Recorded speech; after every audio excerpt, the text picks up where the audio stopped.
Friends, મારા બાપુજી અને દાદાજી હમણાં જ અંબાજીના દર્શન કરી આવ્યા. ત્યાંથી થોડા દિવસ આબુ પણ હવાફેર કરી આવ્યા. પાછા આવ્યા ત્યારથી ઘરમાં શાંતિ છે, પવિત્ર વાતાવરણ થઈ ગયું છે. દાદાજી તો એકદમ શાંત પડી ગયા છે. મને તો એક જ આઈડિયા આવે છે કે દર વર્ષે આ બંને વડીલોને ક્યાંક જાત્રા પર મોકલી દેવા જોઈએ, એટલે આખું વર્ષ નિરાત. અરે ભાઈ ગિરીશ, હા, ઓફિસેથી આવતી વખતે જરા એક ગોર મહારાજનું નક્કી કરતો આવજે ને. જરા દાદાજીની ઈચ્છા છે કે ઘરમાં સત્યનારાયણની કથા કરાવી લઈએ. અચ્છા, હા, હા ઠીક છે, ચાલો કરાવી લઈએ. ક્યારે કરવી છે? બસ આવતા અઠવાડિયે કરાવી લઈએ. ભલે, હું કરું વ્યવસ્થા. મને લાગે છે ગિરીશ કે હવે તારા દાદાજી જાજુ નહીં ખેંચે. રોજ મને કહ્યા કરે છે કે આ દિવાળી હવે મારાથી જોવાશે નહીં. બસ ભગવાન મને આમ જ સારો સમો ઉપાડી લે તો સારું. હાસ તો ભગવાન ઉપાડી લે તો આપણને શું વાંધો હોય? શું બોલ્યો? ના એટલે ભગવાન પાસે આપણી મરજી ક્યાંથી ચાલવાની? એમની તો અંતિમ ઈચ્છા છે કે એમની હાજરીમાં જ હિતેશના લગ્ન કરી નાખવા. શું? હિતિયાના લગ્ન આ ઉંમરે? અરે હજી હિતિયો બાળક છે, કાયદેસર પણ આ ગુનો કહેવાય. હું પણ જાણું છું, પણ એમણે તો ભાસ્કરભાઈની ભાવના સાથે મનોમન બંનેનું ગોઠવી પણ દીધું છે. ભાસ્કરભાઈની ભાવના? અરે આ શું બોલો છો તમે? એ હજી 6ઠા ધોરણમાં ભણે છે. એનો બાપ મને ભડાકે દેશે. એ હું સમજુ છું, પણ તારા દાદાજીને કોણ સમજાવે? એ તો બસ રટ લઈને બેઠા છે ગિરીશિયા કે મારે તો હિતેશના છોકરાઓને રમાડીને જવું છે. શું બોલો? હિતેશના છોકરા? આ શું માંડ્યું છે તમે લોકોએ? અરે હિતેશ હજી પોતે છોકરા જેવો છે. તમારે એના બાળ લગ્ન કરાવવા છે અને ઉપરથી એને બાળ બાપ બનાવવો છે? અરે મરતા માણસની ઈચ્છા આગળ હું લાચાર છું ગિરીશ. અરે તને શું કહું, ગઈકાલે તો એને કંકોત્રી વાળાને ફોન કરી અને કંકોત્રીના નમૂના પણ જોવા માટે મંગાવ્યા. મને લાગે છે દાદાજી મને જેલમાં મોકલીને જ જમશે.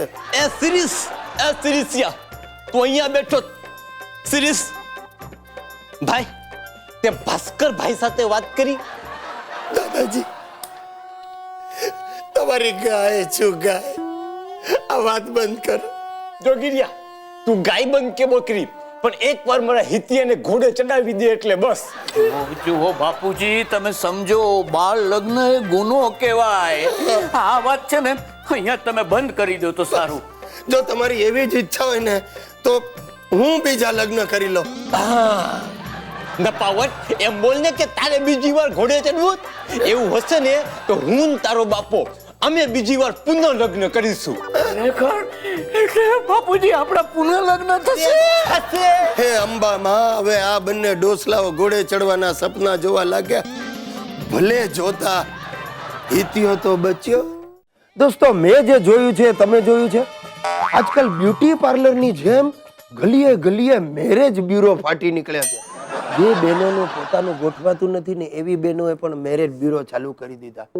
અને પાછું કે આપણને આપણી પાસે બધી વેરાયટી છે, વિધુર માટે, નિર્દોષ છૂટાછેડાવાળા માટે. અરે આમ કાંઈ લગ્ન થતા હશે? પણ હવે થાય શું, આઈટમો એવી હોય છે ને. આ મારો કઝિન ભૂપો 150 કિલો વજન, અને એનો વાન જુઓ, અંધારામાં ઉભો હોય ને માત્ર દાંત જ દેખાય. મેં કહ્યું આનું મેરેજ બ્યુરોમાં થશે. તેને લઈને અમે ગયા હમણાં પરમ દિવસે મેરેજ બ્યુરોમાં. એ જેવા દાખલ થયા એટલે ત્યાંની બેને આવી અને આપણી સંસ્કૃતિ પ્રમાણે ભૂપાના કપાળમાં મોટો કંકુનો ચાંદલો છોડી દીધો.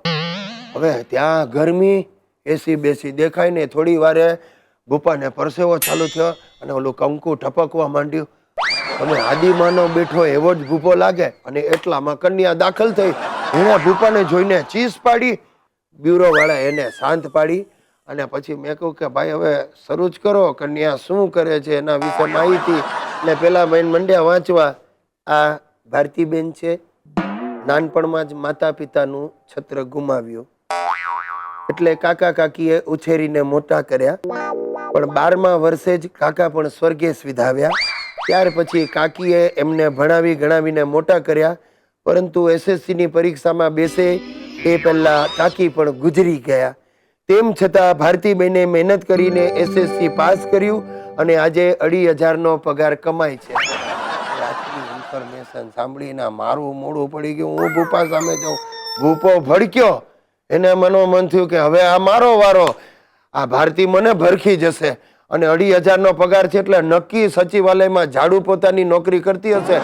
ત્યાં ભૂપો ઊભો થયો ને મને કે નથી કરવા ને દોડ્યો રસ્તા પર અને માથા પરથી એના કંકુ ટપકે. લોકો એને જોયા કરે. પેલી બ્યુરો વાળી બેન પાછળ બૂમો પાડે, ઉભા રહ્યો. તમે નહીં માનો સાહેબ, આજે 2 દિવસ થઈ ગયા ભૂપાનો ક્યાંય પત્તો નથી. પણ મેરેજ બ્યુરો વાળી બેને અમને ગેરંટી આપી છે, અમે ભૂપાને શોધી કાઢીશું, એને પરણાવીને જ રહીશું.